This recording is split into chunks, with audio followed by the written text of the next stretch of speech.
मैंने सोचा था उसे दफन करके सब खत्म हो जाएगा, लेकिन कुछ राज कभी नहीं मरते।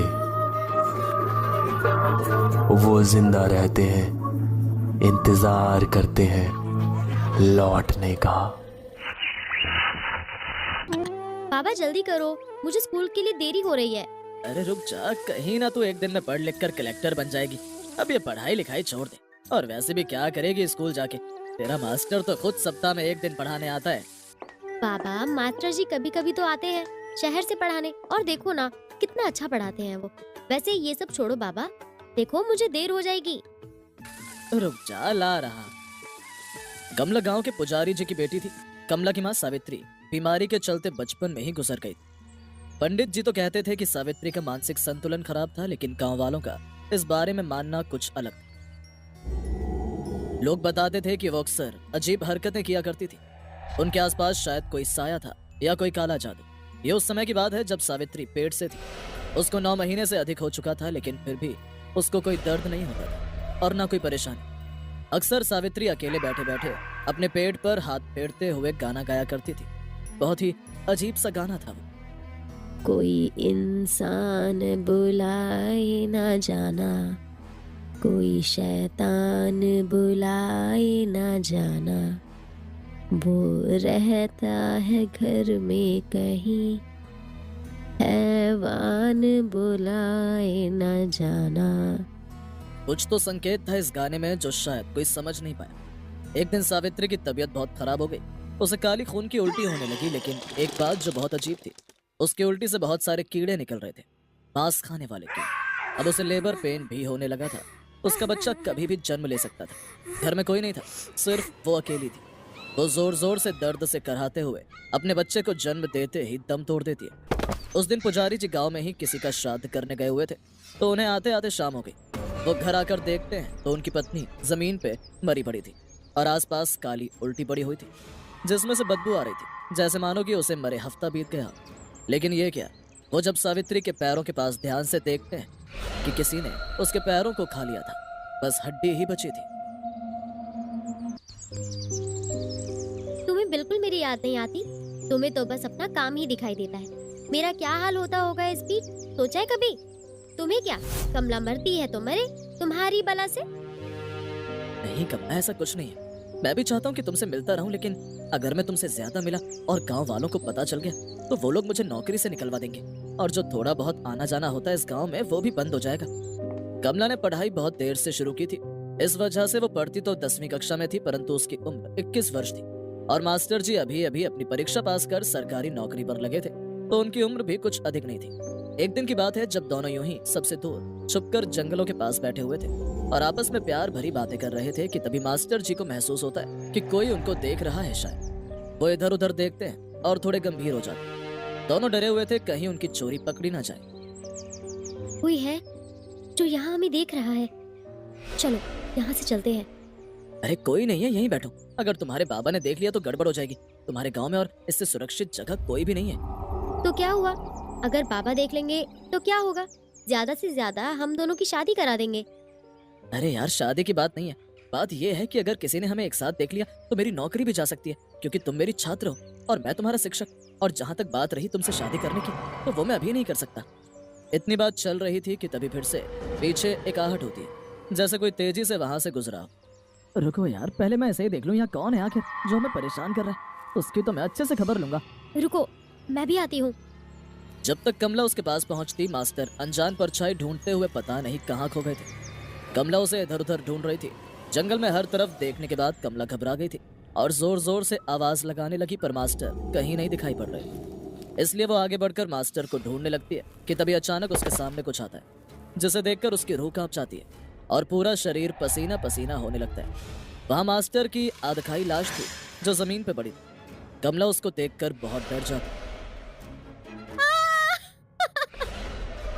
शाम का वक्त था और बाहर बारिश हो रही थी। कमला घबराई हुई अपने कमरे में बैठी थी और मास्टर जी के बारे में ही सोच रही थी। वो इस बात से भी परेशान थी कि कहीं किसी ने उसे वहां देखा तो नहीं, क्योंकि अगर किसी को पता चला तो वो फंस जाएगी। कि तभी गेट पर बहुत जोर जोर से घंटी बजने लगती है। कमला घबरा जाती है कि कहीं पुलिस वाले तो नहीं आ गए उसे पकड़ने के लिए। वो डरती डरती गेट की ओर जाती है और गेट खोलती है। लो बेटा, ये छतरी अंदर रख दो और थोड़ा गर्म पानी ला देना, मुझे पैर धोने हैं। बहुत बारिश हो रही है बाहर आज तो, बस पता नहीं कैसे आया हूँ घर तक। पापा, आप आ गए? हाँ बेटा, तो और कौन होगा मेरे सिवा?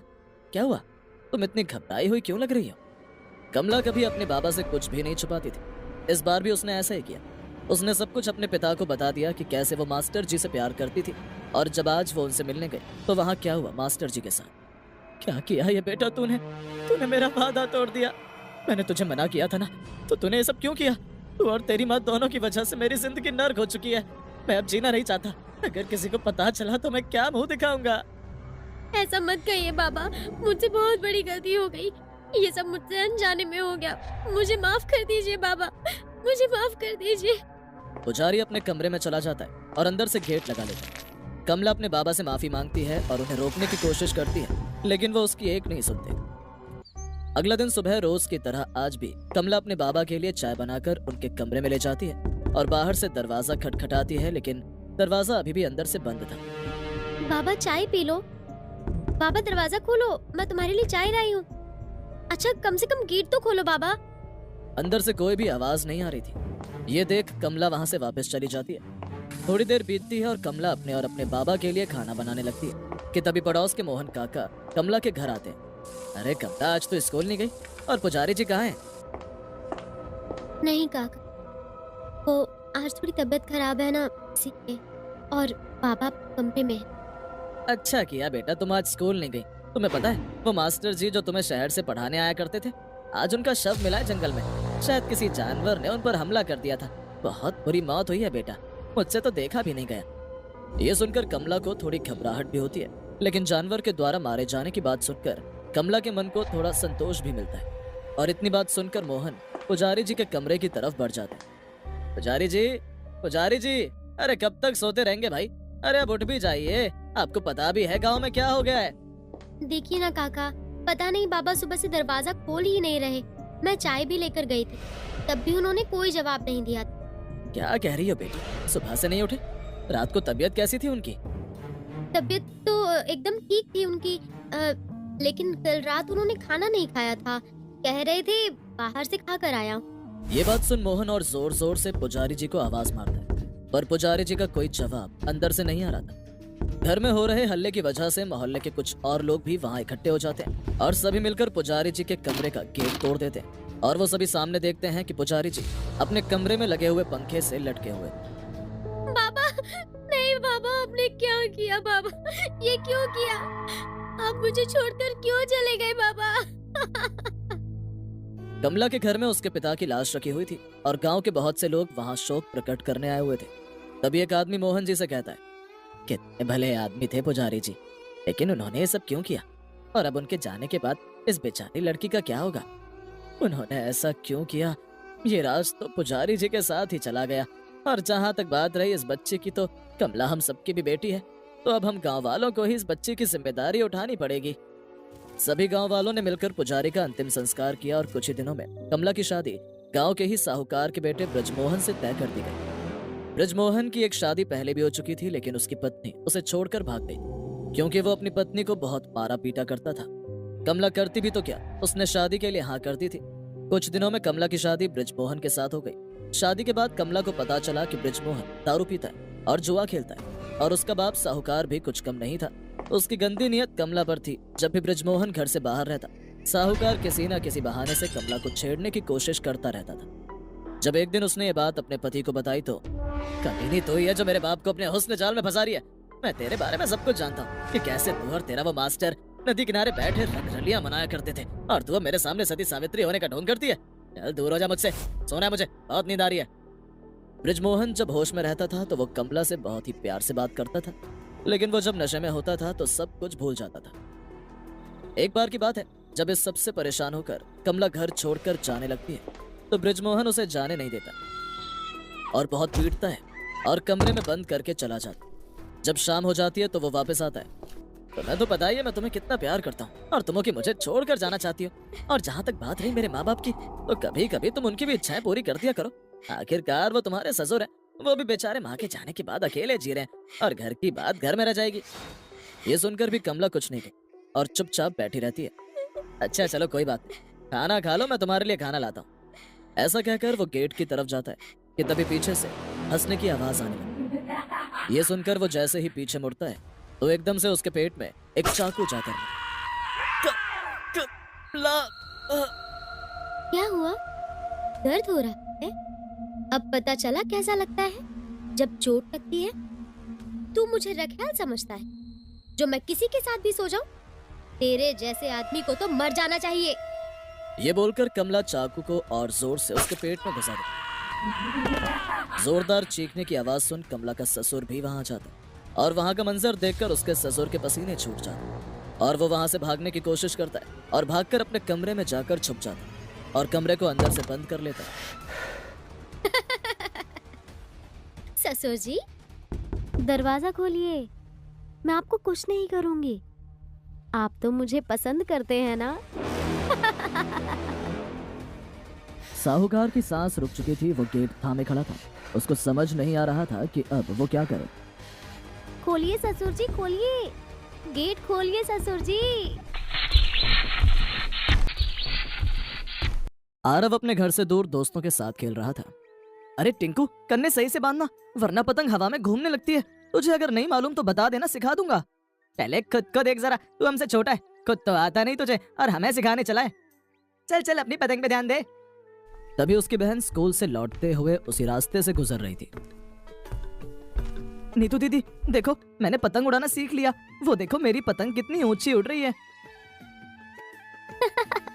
बहुत अच्छा, लेकिन ध्यान रखना कहीं ये पेड़ में ना उलझ जाए। और मैं घर जा रही हूँ, शाम होने से पहले घर वापस आ जाना। इतना कहकर नीतू अपने रास्ते चली जाती है। थोड़ी देर में अचानक से पतंग का धागा टूट जाता है और वो जाके पास के अमरूद के बाग में अटक जाती है। पतंग तो गई। अबे क्या किया तूने? पतंग तो मनोहर काका के बाग में चली गई, अब क्या होगा? अरे मैंने नहीं किया है, वो तो अपने आप टूट कर चली गई। कोई बात नहीं, चलो चलकर ले आते हैं। क्या ले आते हैं? तुम्हें पता भी है वहां जाना कितना खतरनाक है। अगर पकड़े गए तो बहुत मार पड़ेगी। और वैसे भी शाम होने वाली, अब हमें घर भी जाना है। हम तो जा रहे हैं और पतंग का क्या, वो तो नहीं भी आ जाएगी। तुम लोग तो बहुत डरपोक हो। नहीं, हम डरपोक नहीं है। तुम्हें जाना है तो जाओ, मगर हम नहीं जाएंगे। हमारे घर वालों ने मना किया है। पिछली बार पकड़े गए थे तो उस मनोहर ने अलग मारा था और पापा ने अलग। और वैसे भी वो तो तेरे चाचा का बाग है। झूठ क्यों बोल रहे हो? सीधा सीधा क्यों नहीं बोलते कि डर लगता है? डरपोक डरपोक टिंकू और बल्लू डरपोक। चुप हो जा, हम डरपोक नहीं है। अगर यही बात है तो हम चलते हैं तेरे साथ। चल। हाँ हाँ चलो, हम भी तो देखें कि तू कितना बड़ा बहादुर है। ये बोल तीनों बाग के अंदर जाने लगते हैं और फंसी हुई पतंग को ढूंढने लगते हैं। अबे यहाँ तो बहुत शांति है, ऐसा लग रहा है जैसे मनोहर काका आज बाग में नहीं आए हैं। चल अच्छा ही तो है, तू अब पतंग ढूंढने पे ध्यान दे। तीनों पतंग ढूंढने लग जाते हैं। तीनों इधर उधर ढूंढ ही रहे होते हैं कि तभी बल्लू की नजर पेड़ के ऊपर जाती है जहाँ वो पतंग अटकी हुई थी।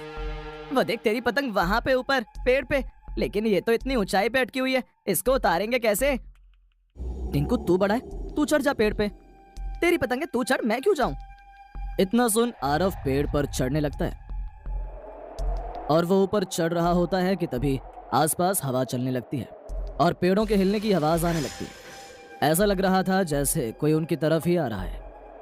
मुझे लगता है कि मनोहर काका हमारी तरफ ही आ रहे हैं। जल्दी पतंग उतार, नहीं तो ऐसे ही नीचे आजा, हमें यहाँ से जाना होगा। अरे रुक जा, मैं बस पहुंच ही गया। अब इतने ऊपर चढ़ गया हूं तो इसको उतार के नीचे आऊंगा। तू पहली बार यहाँ आया है, तुझे नहीं पता अगर पकड़े गए तो बहुत मार पड़ेगी। तभी कदमों की आवाज और तेज तेज आने लगती है।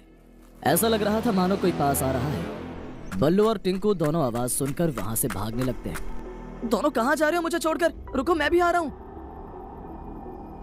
इतना कहकर आरव पेड़ से नीचे उतरने लगता है और तभी उसका पैर फिसल जाता है और वो बड़ी तेजी से जमीन पर गिर जाता है। आरव की आंखें खुलती हैं। वो जमीन पर पड़ा हुआ था, उसके सर में चोट लगी हुई थी। उसे समझ नहीं आ रहा था कि वो कहाँ है। उसके पास एक आदमी बहुत जोर जोर से जमीन में गड्ढा खोद रहा था और कुछ तो बड़बड़ा रहा था। वो खौफनाक बास के पीछे कोई और नहीं बल्कि मनोहर ही था। आज साले का किस्सा ही खत्म कर दूंगा, परेशान कर रखा है। ना रहेगा बांस, ना बचेगी बांसुरी। ये बोल मनोहर आरव को उसी गड्ढे में जिंदा दफना देता है। मेरा तो कोई नहीं छीन सकता। ये बोलकर मनोहर वहां से कहाँ गया मेरा बेटा? मैंने मना किया था कि बाहर मत जा, लेकिन वो मेरी सुनता ही कहाँ है। पूरे दिन बस खेलते ही रहता है। इतनी शाम हो गई है, अभी तक नहीं आया। मैं जाता हूँ, उसके दोस्तों के घर देख कर आता हूँ। कहीं उनके घर तो नहीं है, या उन्हें कुछ पता हो आरफ के बारे में। हाँ जाइए जी, और मेरे बेटे को ढूंढिए।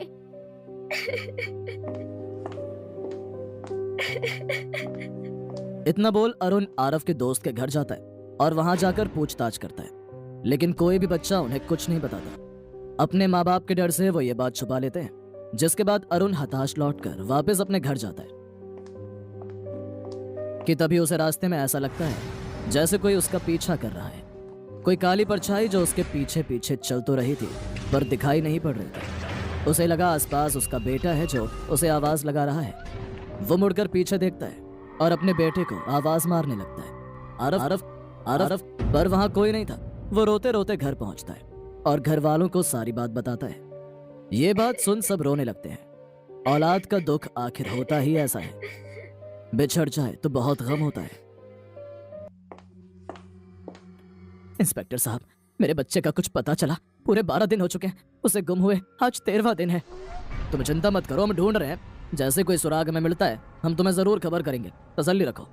और कितनी तसल्ली रखो, अगर मेरे बेटे को कुछ हो गया तो। अरे तो मैं क्या करूं इसमें? तुझ अकेले का केस थोड़ी है, हैं? यहाँ दर्जनों केस रोज रजिस्टर्ड होते हैं। चल अब जाए यहाँ से, मेरा दिमाग मत ना खा। आरफ के पिता 12 दिन से ये बात सुनकर थक चुके थे। वो बस किसी भी तरह ये जानना चाहते थे कि आखिर उनका बेटा आरफ किस हालत में है और कहाँ है। आरफ के पिता निराश होकर पुलिस स्टेशन से बाहर जाते हैं, जहां पर आरफ की माँ और नीतू खड़े थे। क्या कहा इंस्पेक्टर साहब? कब ढूंढेंगे वो मेरे बेटे को? मुझे नहीं लगता पुलिस वाले कुछ करेंगे। अब हमें ही अपने बेटे को ढूंढना पड़ेगा। पापा, जिस दिन आरव गायब हुआ था उस दिन वो मुझे अमरूद के बाग के पास मिला था। उसके साथ उसके दोनों दोस्त टिंकू बिल्लू थे। वो तीनों पतंग उड़ा रहे थे। हो ना हो हमें वहाँ कोई ना कोई सबूत जरूर मिल सकता है। सही कह रही हो तुम, हमें वहां चलकर देखना चाहिए। शिखा, तुम घर जाओ। नीतू और उसके पिता अमरूद के बाग में जाते हैं और आसपास ढूंढने लगते हैं, पर उन्हें फटी पतंग के अलावा कुछ नहीं मिलता। जिसके बाद वो दोनों मनोहर के घर जाते हैं और उसकी कुंडी खटखटाते हैं। मनोहर घर से बाहर निकलता है। आइए भाई साहब, आइए। आप मेरे घर बहुत दिनों में, आज अपने छोटे भाई की याद कैसे आ गई आपको? मनोहर, मैं अपने बेटे को ढूंढ रहा हूँ। वो जिस दिन गुम हुआ था वो तेरे अमरूद के बाग के पास खेल रहा था। क्या तूने उसे कहीं देखा है? मैंने तो उस दिन किसी को नहीं देखा था। ध्यान से याद कर। मैं कह रहा हूँ ना, मैंने नहीं देखा किसी को। आपके कहने का क्या मतलब है? कहीं आप ये तो नहीं कहना चाहते कि मैंने आपके बेटे को छुपा रखा है? हाँ? नहीं मनोहर, मैं ये नहीं कह रहा। तो और क्या कह रहे हो? मुझे सब समझ में आता है। जाओ जाकर पुलिस थाने में कंप्लेंट लिखाओ। इतना बोलकर मनोहर अरुण के मुंह पर दरवाजा बंद कर देता है और अंदर चला जाता है। अरुण और उसकी बेटी भी निराश होकर वहां से चले जाते हैं। कौन था? अरुण?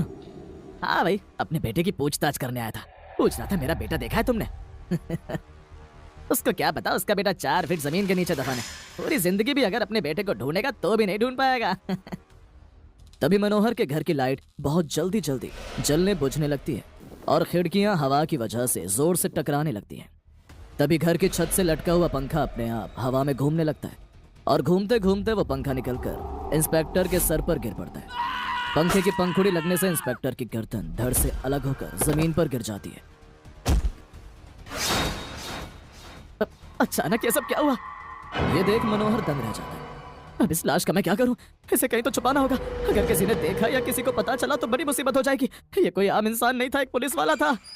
ये सोचकर मनोहर पुलिस वाले का धड़ खींच के बाहर ले जाने लगता है। पुलिस वाले की लाश में से बहुत खून निकल रहा था। मनोहर लाश को खींचकर बाहर ले आता है और उसे भी वहीं दफनाने का इरादा कर लेता है जहां उसने आरफ को दफनाया था। ये सोच मनोहर वहीं पास में एक पेड़ के सहारे रखे हुए फावड़े को उठाकर गड्ढा खोदने लगता है।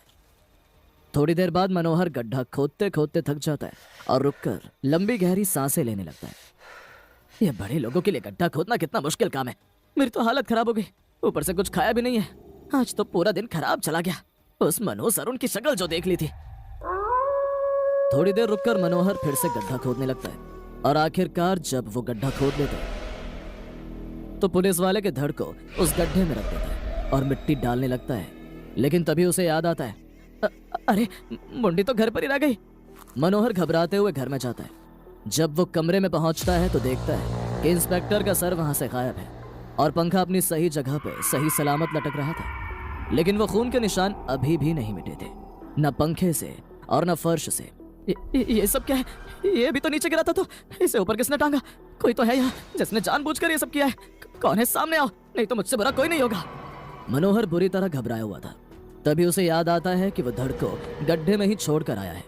ये सोचकर वो वापस बाहर की ओर भागता है और गड्ढे के पास जाकर देखता है। पर वहां जब उसने गड्ढे में देखा तो उसके होश उड़ गए, क्योंकि गड्ढे में से भी अब लाश गायब थी। अब ये धड़ कहाँ गया? कहीं मैं पागल तो नहीं हो गया? अगर वो लाश किसी के हाथ लगी तो मैं सच में पागल हो जाऊंगा। ये सोच के मनोहर टॉर्च लेकर बाग में इधर उधर ढूंढने लगता है, पर फिर भी उसे कोई नहीं दिखाई पड़ रहा था। पूरा बाग सुनसान था। रात के अंधेरे में लाश के ऐसे गायब होने से उसका दिल बैठा जा रहा था कि तभी मनोहर के ऊपर कुछ गिरता है, जिसके कारण वो जमीन पर गिर जाता है और वो अजीब सी चीज जो कि इंस्पेक्टर का सिर था उसकी छाती पे आकर बैठ जाती है। भूत! लेकिन ये यहाँ कैसे आया? तभी वो मुंडी अपनी आंखें खोलती है। काका, मनोहर काका। कौन हो तुम? तेरी मौत। ऐसा बोलकर मनोहर वहां से उठता है और तेजी से भागने लगता है। लेकिन तभी अचानक उसके सामने आरव की आत्मा आ जाती है। मनोहर वहां से मुड़कर दूसरी तरफ भागने लगता है, पर डर की वजह से वो इतना सक पका गया था कि वो खुद ही अपने खोदे हुए गड्ढे में गिर जाता है। बचाओ, कोई मुझे बचाओ! वो गड्ढे से उठने की कोशिश करता है पर उठ नहीं पा रहा था। उसे ऐसा लग रहा था मानो किसी ने उसे जकड़ लिया हो।